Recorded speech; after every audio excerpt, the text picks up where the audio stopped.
Opinion 1800 the 21st of November 2017 Get URLJordanbased AlHadath news reported that the Free Syrian Army has recently dissolved one of its units which consisted of 180 fighters.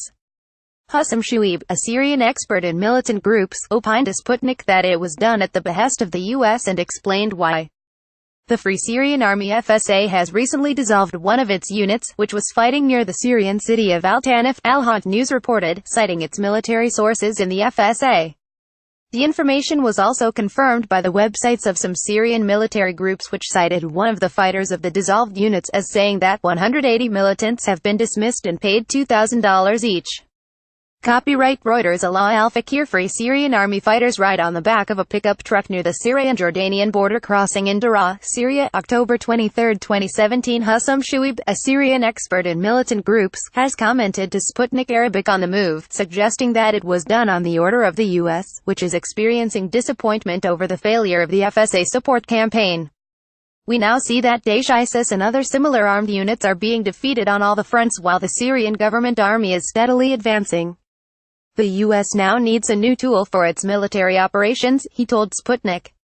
The expert further surmised that the U.S. decision to dissolve the FSA unit wasn't done for the sake of the fight against terrorism.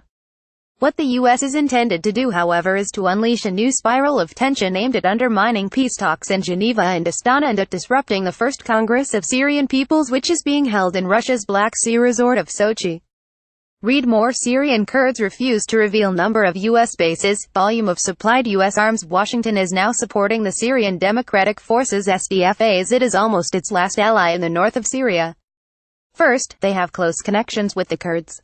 Second, they pose themselves as a secular organization and oppose the Syrian government. And third, they are able to take control of the north of the country and break up Syria, he explained. Hussam Shueib also pointed out that SDF have proven that they can take Daesh place, for example, in Raqqa.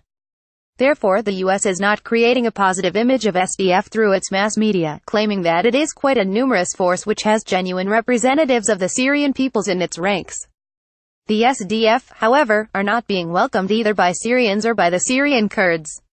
Nevertheless, the U.S. is pinning its hopes on these forces, expecting them to be able to fight against the Syrian army and its allies, he concluded.